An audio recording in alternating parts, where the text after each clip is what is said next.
All right, well, hello and welcome. We're going to start. I'm going to record the audio for this. This is the last session, so didn't know how many we'd have come. But if you want to learn about Minecraft and kids, this is the right place to be, so I'm thrilled you're here.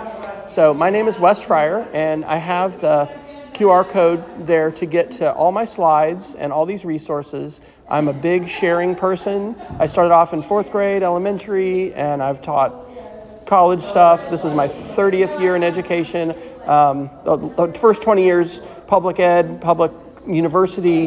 The last 10 has been private. I was a tech director for 4 years in Oklahoma City, and the last 6 years I've been teaching middle school. And now I'm teaching high school too because we had a teacher resign, and I'm teaching AP Computer Science to finish up the year. So anyway, all of those resources, including like the Canvas links, so you can get to the actual lessons that I'm teaching with the kids, those are all available. So I have been maintaining a Google site for my lessons for a while, and it's just on lessons.wesfryer.com. I'll talk about, I've called this some different things. I don't call it colonizing Mars anymore, because like colonization actually did not go well for the majority of folks that were involved in that. And so that QR code goes to it, but I have this presentation, and I've shared this 3 times. I shared it at the State EdTech Conference 2 years ago. Last summer in June, my wife and I got to go to the Kennedy Space Center in Cape Canaveral in Florida, which was amazing, and I got to share it there at what they call the Space Conference. And this is the 3rd time, and hopefully this is better, because what I'm trying to do today is share with you how I am teaching a coding class for middle school. And there are so many entry points for this. I feel like I'm very fortunate to be able to teach a coding class. So I teach at Providence Day School here in Charlotte. I am part of our reconstituted computer science or STEM department. Currently, I teach 5 different sections. I have middle school coding with 6th, 7th, and 8th graders. I have middle school web design, and I have what we call computer applications, or I like to call it media literacy. And that used to be typing and Microsoft Office. And we've all had that class, and it used to be required, and now it's not. And we do a lot of things in it, make movies, talk about the moon landing not being a conspiracy and being real, and how do we, how do we figure out who to believe? There's a lot of stuff we talk about. But this right here is my absolute favorite class to teach.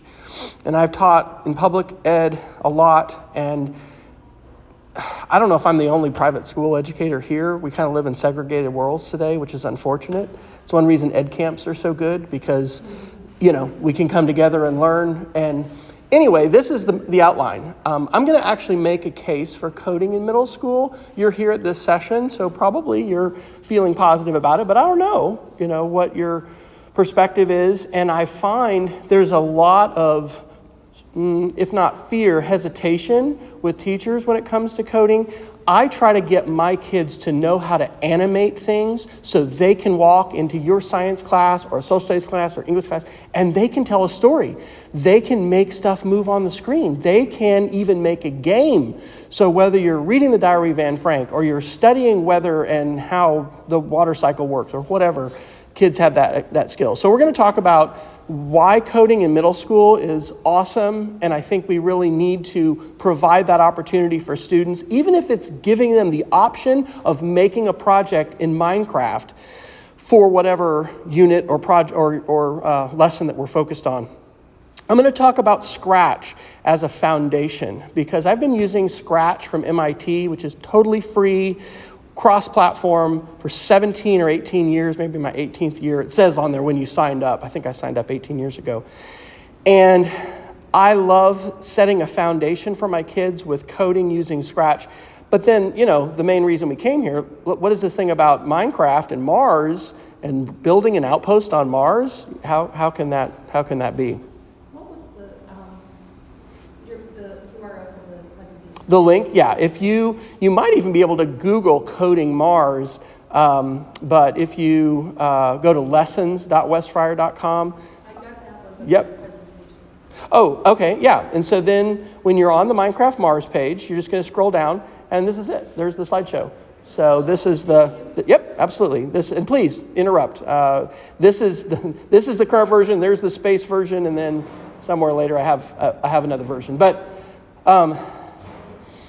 what are you all, Hickory and Science, what are you teaching?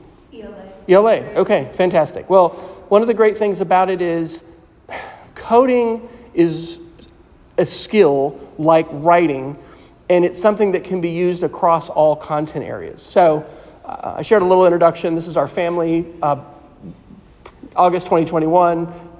Obviously, everybody's older now. Our son actually works for Booz Allen Hamilton in Houston on ISS. His team does the pre-engineering for the uncrewed SpaceX missions that resupply ISS. And so he went to the Colorado School of Mines in Colorado, and he's a robotic engineer, and that's really cool. Our youngest is in Oklahoma City, and she works at Trader Joe's and is thinking about law school and actually going to try to go to law school. And then our youngest is studying astronautical engineering at the Air Force Academy as a sophomore, and she's home this week in Charlotte for spring break. So my wife, longtime elementary teacher, she's a little older than I am. We're just lifelong educators, and our golden retrievers are with us here. We're empty nesters, and that's our family. And we really do love STEM and science, and it was Alex and Rachel who were the ones that got me into Minecraft. And I am not a gamer by nature. I do like games, and I like to play games, but it's not like something that I will just do on my own, usually. But because of the power of Minecraft, the way in which, like Alex and I, when he was in high school, would bond, and then even Thanksgiving when we'd have relatives come and we'd open a server and play with our relatives and our cousins, it's just fun. So our department is called Ideas, and that was a reconstituted computer science department. As you may know, private schools want to differentiate themselves in different ways.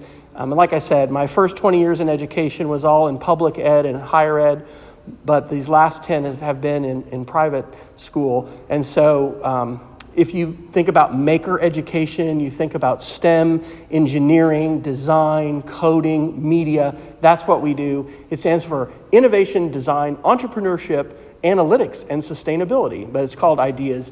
And again, I feel very privileged to have the opportunity to be an elective teacher and to really create my curriculum. And so I'm 55, I'll be 55 this year. So I feel old, it's weird to be older and to be somebody who's kind of been around for a while, but I recognize it's very unique in our moment of education to have such autonomy and freedom. And so I'm going to invite you to take some of these ideas and not just think, well, I don't teach that coding class, because this can be after school club. This can be a summer camp. It can even just be an option that you give your kids of something to create that they will show what they know with Minecraft or with Scratch. So I have a shortened link that goes to the same page, wfryer.me/Mars. You can go to my wesfryer.com site, and I am a rather avid sharer on all kinds of platforms. I really don't want to use Twitter X much anymore, but it is a place where even for this conference, people are networking, and so I like Blue Sky and Facebook mainly, but you can connect to me. Let's talk about coding in middle school. What would you all say to this question? This is a fourth grader when I was teaching in Yukon, Oklahoma. If you're a Garth Brooks fan, that's where Garth was basically from. I think he still lives in Tulsa now. But this is a fourth grader, Edgar, who I think is now graduated, showing me what he had built on his Android tablet in Minecraft. And it's just unbelievable. He recreated New York City. He made a 747. He did his own Hogwarts. Like the creative imagination. I'd love to see where he is now, because I was like, Edgar, do you know what an architectural engineer is? Or have you thought about, being an engineer?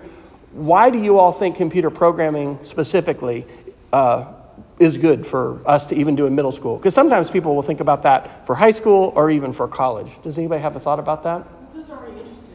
They're interested. There's already interest there, so you might as well tap Yes. into it. And there's a lot of literacy that students have today because of their phones and their devices, because they're playing games, and they have a lot of interest. Critical thinking skills, debugging. I like the term computational thinking, all right? I love creativity and even whimsy and being silly. Like in Scratch, we'll record our voices and we can speed up our voice or slow down our voice. In October, I always do a spooky story project where I give the kids a character and a conflict and a setting, and then they've got to tell a spooky story with it. And a lot of them will, I'll show them how to change their voice and they'll make it silly. But like computational thinking, when you're trying to get code to do something, that's different than just creative writing or poetry or art. And I love art and I love writing, but there's something to the debugging and the critical thinking. Now, AI, as we'll talk about, is here to help with that. But I really, really think that we need to have coding in our regular classes. And I don't think it's something that actually is a substitute for a foreign language. Some people do. I speak some Spanish. It is a language, but it's not the same. But it's so important because our lives are very influenced today by code. And so, how do we, who's gonna help shape the future world? Well, I don't think the Silicon Valley tech bros are honestly doing that great of a job right now. And I won't be very political today, but I will say knowing code, understanding code, and being conversant with it is important. So here is a article reference for you. This is from Kevin Roos in the New York Times on February 27th. This is about vibe coding. Have y'all heard of vibe coding? Vibe coding is when you don't necessarily know how to code, but you have an idea. And then you can tell the AI, tell ChatGPT or Claude or whatever your tool is, hey, I want to make, a Space Invaders game. I think I want to make whatever, some kind of a program. And so this is an article he wrote. He co-hosts a podcast that South by Southwest has recognized as the top tech podcast the last 2 years, and it's called Hard Fork, like a fork you eat with, but it's Hard Fork. Anyway, this is a big, big deal, okay? It's both good and bad. It's exciting that I don't have to know code and I can create programs. In fact, this is my GitHub where I've created 3 different programs, and I haven't shown my AP computer science kids this, but here's one called MLists, and GitHub is a place where you can share code. And this is just HTML, but this is 455 lines of code that I created in a few hours. There is no way I would be coding this by hand. Do I know some coding? Yes, I do.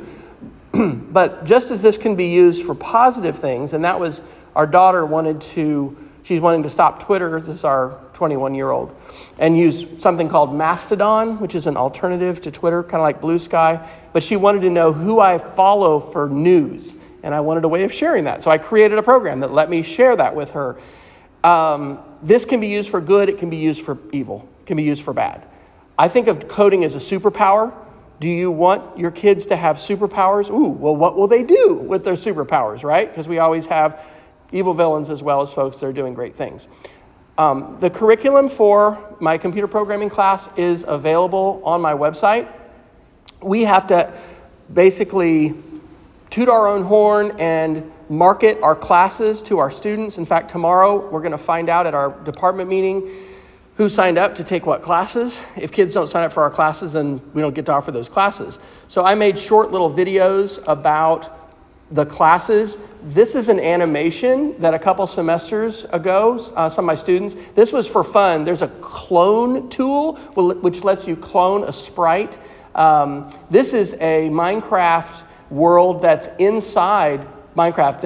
It's a pre-built world that Microsoft builds. Here's the coding block. So that shows you the block-based scripts in Minecraft, like Scratch, that let kids code and make programs. And I'm going to tell you about the sequence that I use with Minecraft. And our communications team did a video about my class last year, I guess, and featured, the kids and talking about things that we're doing. Skills. We have student-led conferences, and I've done these now at several schools. I think it's great. It's good to talk about the kids with parents when the kids aren't there, but it's also amazing to have kids reflect on their own learning, show their work, and talk about the stuff they're learning to do. So this is the skill list of 23 different skills that by conference time, which is usually about halfway through the semester, my kids have learned to do. Okay, they have learned to do mainly Scratch because I do the Minecraft a little bit later. But I mean, they're learning how to make a loop, how to make something repeat over and over again. Many of them use a variable. They have to make a maze that's multi-level. And so these foundational skills, which again you can link to, can seem intimidating, but one of the good things about this is, you mentioned it, kids are motivated. Like there's kids that are excited. And look, not all of our kids connect with sports and with the more traditional things that are offered in school and celebrated. Coding's an awesome thing to be into and to offer kids a way to show those skills and bring those into the classroom. So the mazes that we have, I have a Hall of Fame for the mazes. This is an example of a project that one of my middle schoolers did. This was really interesting. He made a drag maze, and so instead of just using arrow keys to go around, and sometimes they'll have a little introduction. This is in Scratch. Maybe. So you move your mouse, and then the mouse follows wherever you are. But if you touch the wall, you go back to the beginning, and then there's a timer, and so. But this is a program in Scratch, and in Scratch, everything's web-based. This works on a Chromebook, it works on an iPad, Windows, Mac, whatever. You can see inside the program, and you can see the code. And I have my students do what are called code talks, and it's where they show their program, but then they talk to me, they record, and they say, well, this is what it does. And when I get start, the forever loop starts, and it waits, and then it moves toward the mouse pointer, and then these are the if loops. If it's touching this color, it does this. If it's touching red, it does this. So again, have any of y'all used Scratch before? Are you familiar with Scratch? I'm familiar, but I also went through Lego Education. Yes. And they use something very similar. Absolutely, the block-based Lego Education. When I came to North Carolina, they had me teach robotics and sent me to Carnegie Mellon to their institute, and it was Lego Spike Prime, which was so interesting because their approach was all very procedural, and that worked great the first semester when the kits were like pristine, and then the pieces, like 500 pieces were all over, and you had to take a different approach. But Scratch is free. It is just amazing. Kids can tell stories. I like to introduce them to the, actually I tend to not do this as soon, because they can just play these games all day long. I say, if you're done, I want you to play a game or an animation that another classmate has done. Right? And we give each other feedback. But they can make animations, they can make art, they can make games, music, stories, tutorials, all kinds of things. There's all kinds of things that kids can and do make with code. And so my lesson sequence involves really 3 main lessons with Scratch. We animate our name. Okay, you have your name with letters and you make it do stuff. Then we learn to animate objects on the screen, and then we learn to make a maze. Okay, so let's talk Minecraft. During COVID, I taught Minecraft camps. I ended up doing some actually virtually. One of the most beautiful things was, have y'all had experience with kids in Minecraft? That's all my kids want to do instead of do school. It is so challenging because they know so much more than we do. And it really doesn't matter how much you know about it. Like, there will be a kid who knows more. So when I did these summer camps, I got high schoolers to be the mentors and for the middle schoolers. And then I did elementary camps, and I had some middle schoolers who were the mentors there, because there's all kinds of things that go on. But my point is, let's find ways to bring coding to our students. And I would love to help you. I will give you my email. Like, if you're interested in any of this, I mean, this is like passion project for me. I've done Scratch days, where we just have kids come in, and it's great to do multi-age stuff, right? We are so segregated in our society and schools. Like, why do we need just the first graders in here? It is amazing to me when you have first graders and fifth graders, or eighth graders and fifth graders, and they're teaching each other, and they're playing, and because learning does not just have to happen in rows with people of your same age. There's all kinds of ways to learn. So whether it's an after-school club, a summer camp, a semester course, and I should have put in here just an activity in your class, something that you give kids a chance to. So I've already talked a little bit about Scratch Foundations. This is Mitch Resnick. He is the founder of Scratch. The group at MIT is called the Lifelong Kindergarten Group, and their pedagogy or their philosophy is very much about play, about exploration, about being able to imagine and then create, but create with code. And so a couple years ago, well, it's probably more than 10, I guess, I saw Dr. Resnick in San Antonio at our International Technology Conference, and he talked about this loop where students or adults, like learners of any age, can imagine, and then you create, and then you play with it, and then you share it, and then you reflect on it, and you imagine again. And it's this wonderful creative spiral that he called the creative learning spiral. Does that happen in my class all the time? No. But does it sometimes? Yeah. And I have classes where the kids are like, oh my gosh, we have to leave. I can't believe it's lunchtime. Oh man, it's recess. And that kind of learning, I think, is really priceless. And trying to help students teach themselves, but also gain agency over what they can learn themselves is so important. So you can check out my Maze Hall of Fame. I've got Maze projects by girls, by boys, Oklahoma students, North Carolina students. I love that. I love the ways that kids are so imaginative, even with a simple program like Scratch. So let's talk a little bit about MakeCode. How are we doing on our time? We got 30 minutes. Okay. So how many of you have seen The Martian, the movie? Okay. So have you all read the book?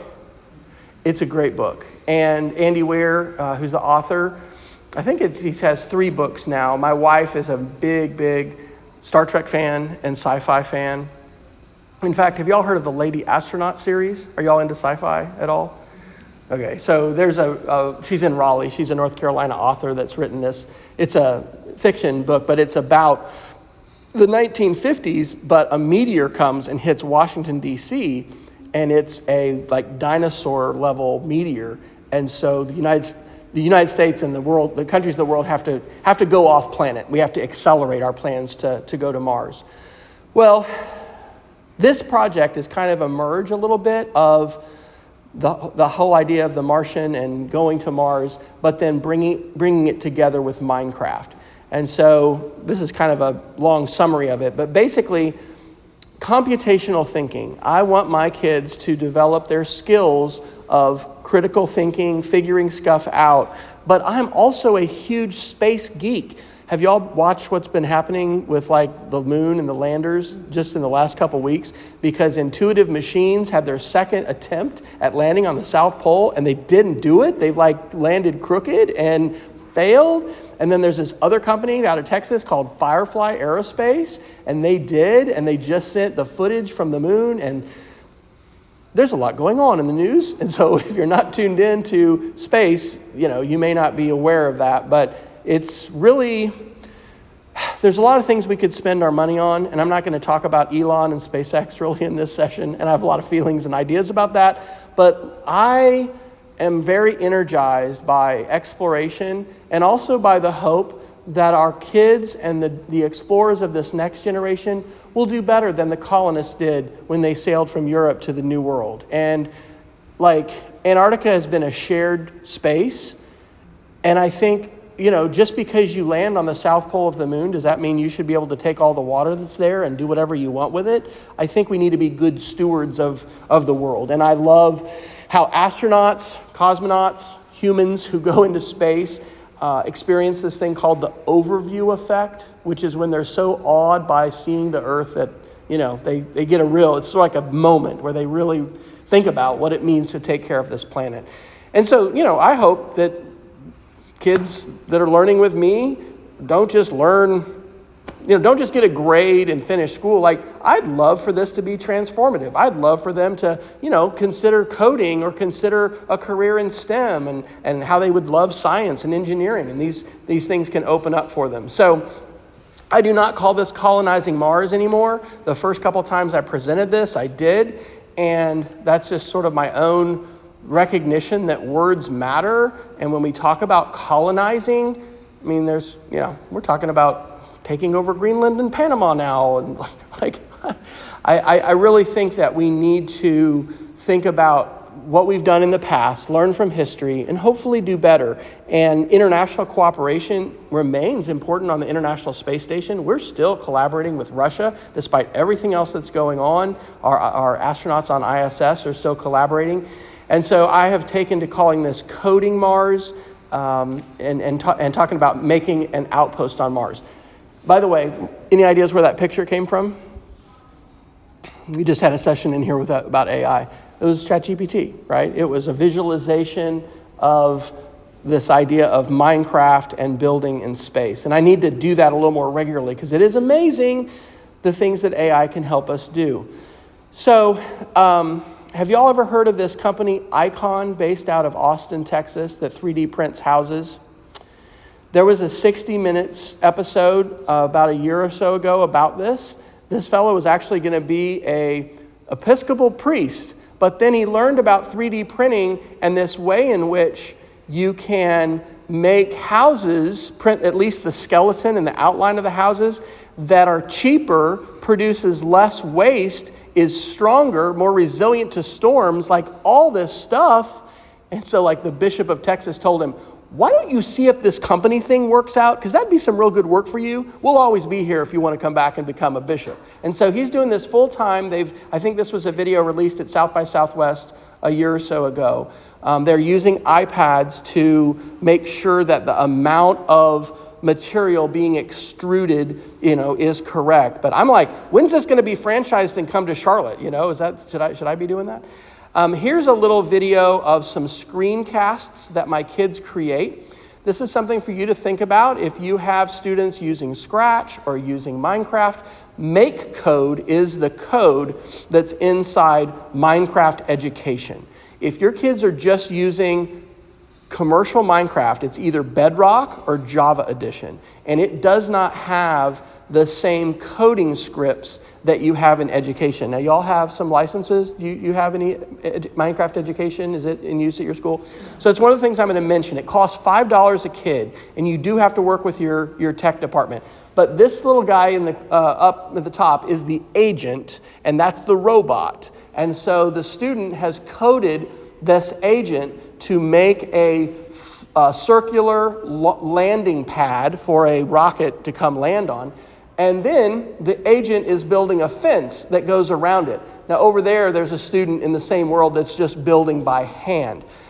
A lot of my kids have not done Minecraft. I would say it's a half to maybe even a little less than half now who've done Minecraft. Like Roblox is way more popular, and of course Fortnite and other kinds of things. And so I need to sort of start off with an assumption that they do not know how to do any of this. So we learn to farm by hand. How do you plant crops? Well, you have to have a hoe and you have to till the seeds. And like we even watch videos about farming and technology in farming, right? Because agriculture has become highly, highly technical. But one of the assessments that I love to use with my students is having them turn into me their code, but then their screencast. And in many of these, they will talk to me then and explain, like, here's what I built, here's what my agent built, and then they will explain how their code works. And in some cases, I'll put those videos together like this, and we'll get to see our creations. There are coordinates in Minecraft, okay? There's coordinates in Scratch too. Scratch is two-dimensional, so it's an XY grid, and the center is 0, 0, just like the origin of the graph is. In Minecraft, it's three-dimensional, and there are relative coordinates and world coordinates. And so one of the things that my students are about to do, either this week or next week, is they've all learned to farm with the agent. They've all learned how to build a glass sphere that I call a terrarium, kind of simulating, you can't just put plants out in Mars because the atmosphere, there's very little atmosphere. So you're going to have it covered. But now we're going to be in the same world, and they're going to have to build in the specific coordinates that I give them. And it always happens that people mess up and they build on top of each other, and there's a little chaos that happens. But there's really good math and good, again, computational thinking. Here you can see, maybe I'll back up a little bit, the panning. There you go. So kids in this have created in that same world. And then this is like their own take on this landing pad. The landing pad is kind of one of the last projects that we do in the sequence. Okay, so Minecraft education, $5 per student per license. It's tied to their email. We are a Google school, so we're not a Microsoft, 365 campus. But you do have to have this through Microsoft because Microsoft bought Minecraft, and so we've. Like our normal email address, they changed it slightly so the kids log in, and we try to get them to use the same password, and this is the same kind of thing we have with anything else, right? Kids and their passwords. I try to get them to use the same secure password, and that's just part of, I call it like getting out of the parking lot, over the speed bump. Like we want to get on the road, well, we got to have our accounts, log in, and remember our passwords in order to be able to use Minecraft. The good thing is there's very high motivation for this. So the kids really do want to get this to work. But this involves some collaboration with the IT department. In my previous school where I was the tech director, I could just directly reset the passwords. It takes a little more time and coordination now, but it works, and it's really worth that effort. So here is the current iteration of the unit.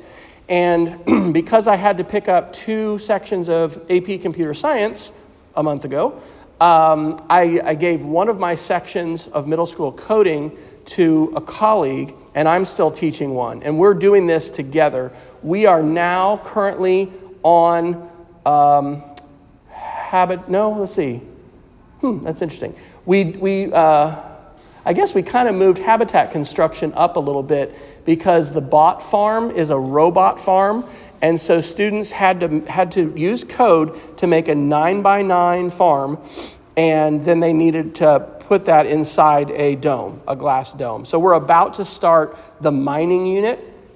Let me show you what this looks like.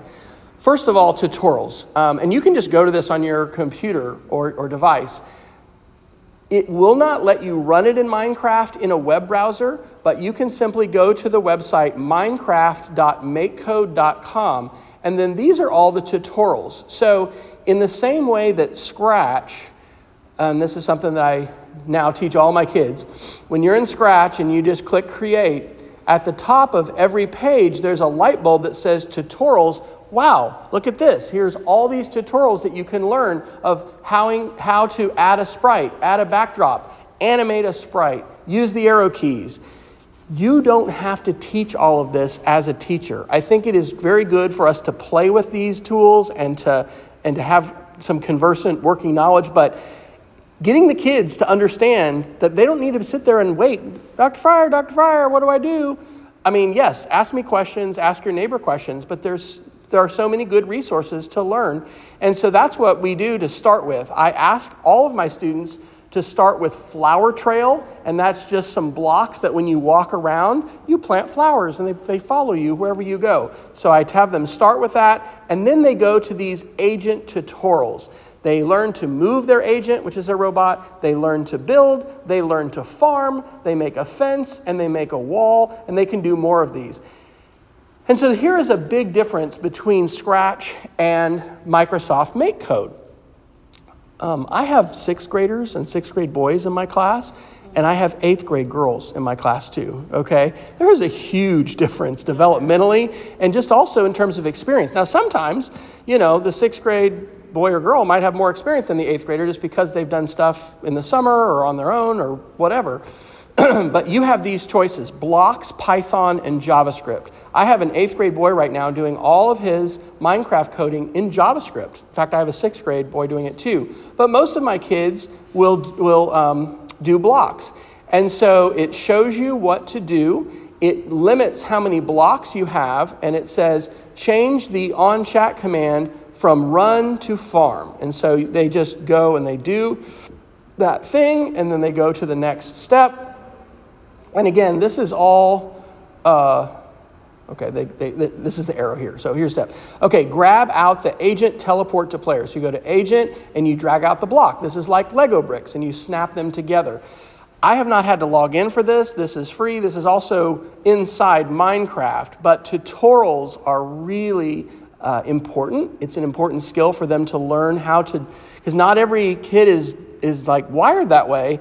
And I don't know about you, but as a teacher, I find myself so wired to just giving them the answer, right? Being Socratic and saying, well, what do you think? Well, have you looked for that answer? Have you, sometimes I'm like, here, this is it. You click here. But getting them to be a little bit more independent is important, and tutorials are a good way to start. Now, Minecraft has built-in worlds that you can access through their library and their templates, and those are okay. But I really think that these tools tend to be flashy and, I don't know, sexy. They're cool. I mean, look at this rocket. This is amazing. Some of the videos I showed you with this rocket, that was built by Microsoft people. It's cool. That's fancier than my kids have done in Minecraft. But I want my kids to do the building. I don't want them to just see something that somebody else has built. So we've done a little bit of the provided lessons, but mostly we've built ourselves. And so this is how it works. Have you all done a shared world or seen a shared world when they join it? So basically just one person opens it up, and then it gives a code of 4 objects. In this case, it would be potion, book and quill. Is that Steve? I'm not sure. And then llama. The only people who can join this are students from your school. It's set up so that only school-to-school connections can happen. Now, it is actually possible to do this over the internet. Like I said, during COVID, I did this from home, and I did have other kids helping, and it was good to have a lot of assistance and help. But I think we met for like 2 hours, and then we used a Google Meet, and so we could talk, and it was cool. But I'm doing this in class with students. A lot of what I do initially is kids are not in a shared world. They're just in their own, because I want them to do it. I don't want their partner to do it. I want them to do it. But they will start in a flat world that doesn't have a lot of distractions, and then eventually we'll use what's called a seed, and that is a custom a seed for a specific world, and there's some that look more Mars-like, and we'll be building in Mars. So here's some examples of what my kids have just done. This was a code talk that one of my girls did, and I could turn the volume up, but you're not going to probably be able to hear it. But she is showing her agent or her robot doing the planting, and so she has coded this so that the robot starts in one spot and it goes forward. It tills the ground with its hoe, and then it plants the seed, and then it goes forward. And then she has to figure out, well, how am I going to go back? Some kids will turn left and turn basically 90 degrees. Others will go back 9 steps. The task was to do a 9 by 9. And so there's, as with a lot of things, there's more than one way to do it.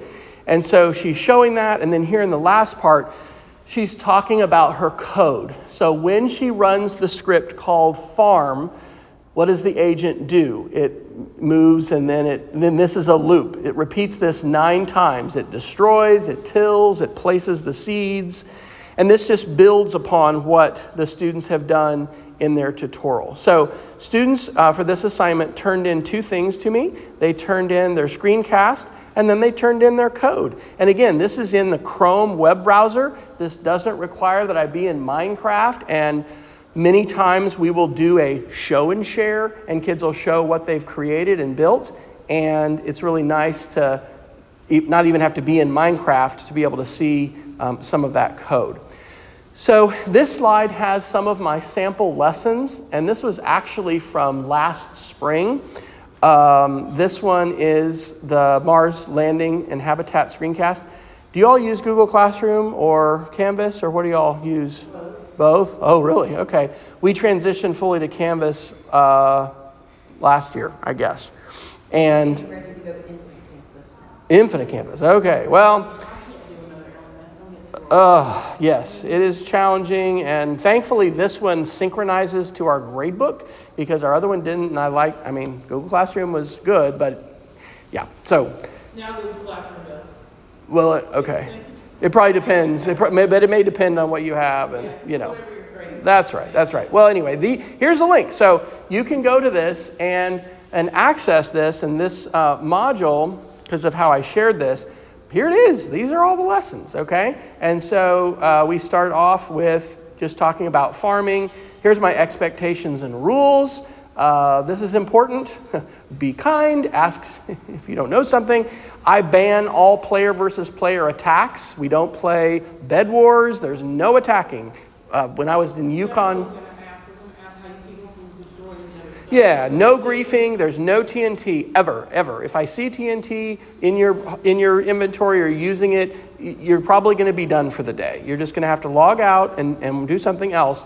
These are very firm rules. When I was in Yukon in 2013 to 2015, I had a STEM club after school for 4th and 5th grade, and my kids begged me to do this Hunger Games scenario, you know, and it was terrible because, of course, what happened, you know, they did not negotiate between villages or whatever. There was just killing of classmates. I'm like, that doesn't play well at home. What'd you do today at school, honey? You know, I killed my classmate. They killed me. So we have absolutely no player versus player. We have no TNT. And then I also don't want them basically to freak out because kids will know how to do splash potions, to spawn the wither, to, you know, all this, make a nether portal.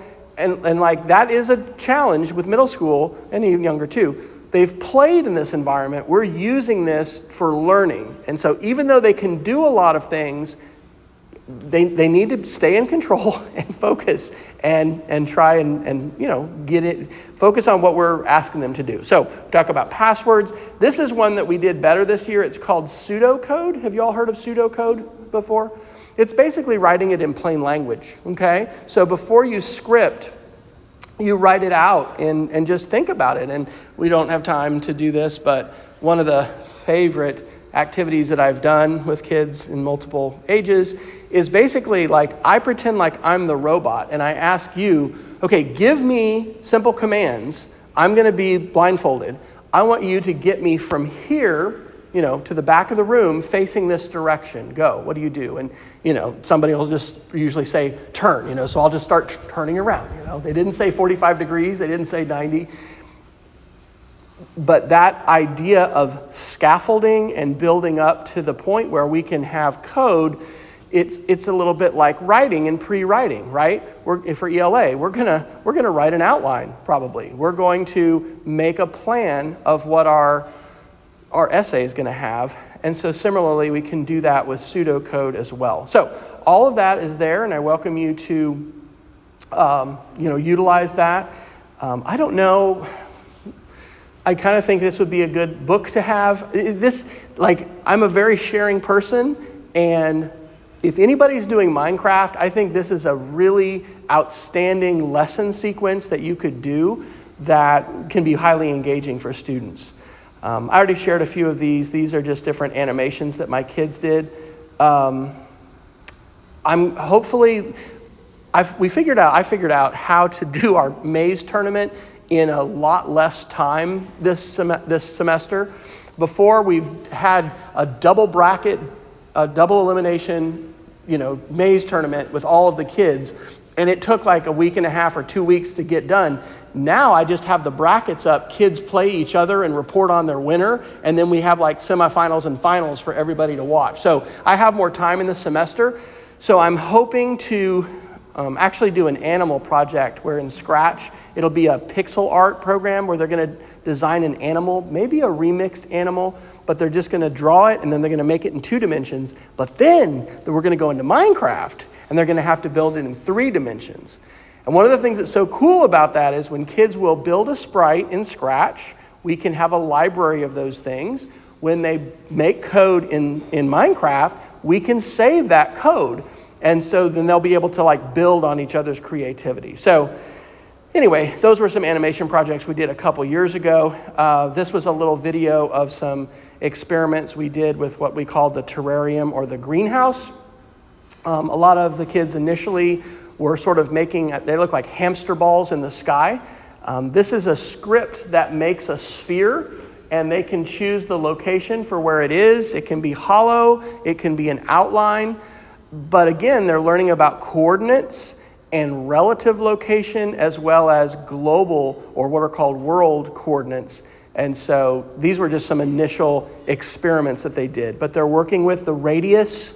They are having to, eventually we want these things to be halfway, underground, so it looks like a glass dome, and then they have a farm inside.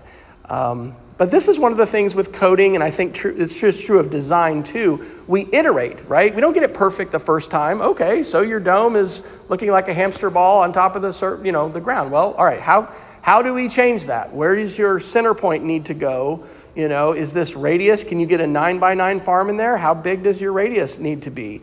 Is there a way to get your robot to plant the entire thing instead of just in a square? All those kinds of questions. So this shows a little bit of a plan that we had one semester for different habitats. We brainstormed, well, what are you going to need on Mars? Well, they said, you're going to need a jail because some people are going to get in trouble. So, okay, Nadim and Alexa were responsible for the jail security, and TJ and Josh were doing the sort of warehouse for the mining.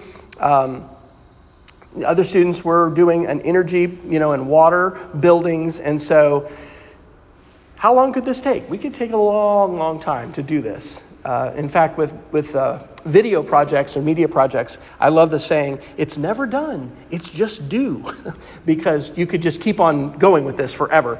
But I love how we can tie in the real space. And so this link that I've got in the slideshow goes to this page where I have tons of videos all about Mars and habitats and AI, and some of these are to do with SpaceX, but this is one from a series called The Age of AI. It's from 2019. Robert Downey Jr. narrates it. I love this whole series. There's 9 of them, and one of the things that it talks about in here they talk about farming, but they also talk about how AI, and this was 6 years ago, was designing the structures, what would be the optimal design for a habitat in Mars. And it wasn't actually a dome. It was something that looked a little bit more like a cylinder, and then having different levels, and a level would be for the plants in the farm, and other levels would be for sleeping.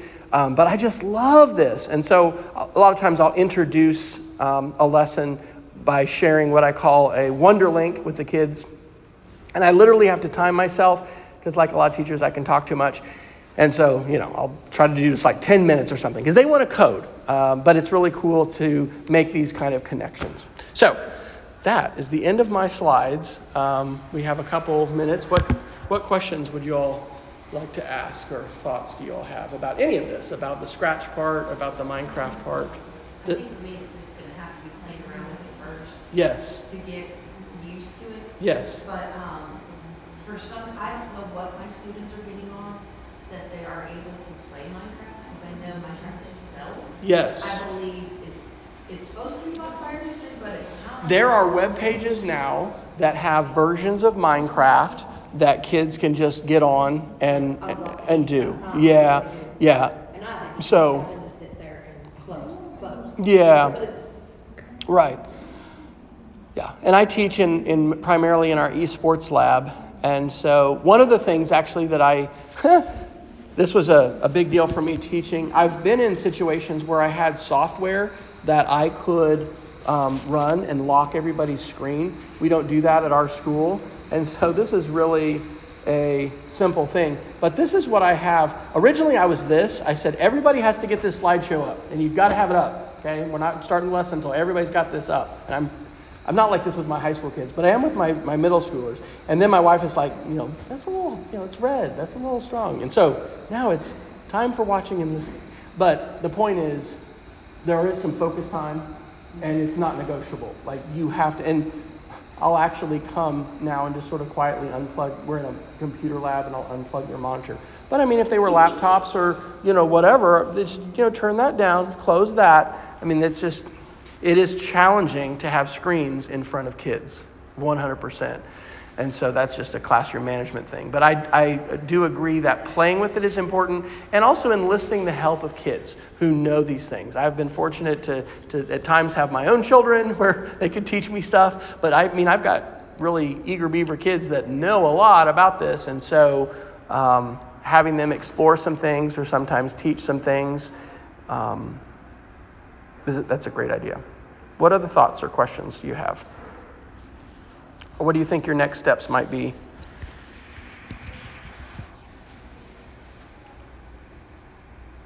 Asking at the last session of the conference when we're all about ready to go. I think we should actually play with it for a while and decide exactly how we're going to fit it into our curriculum.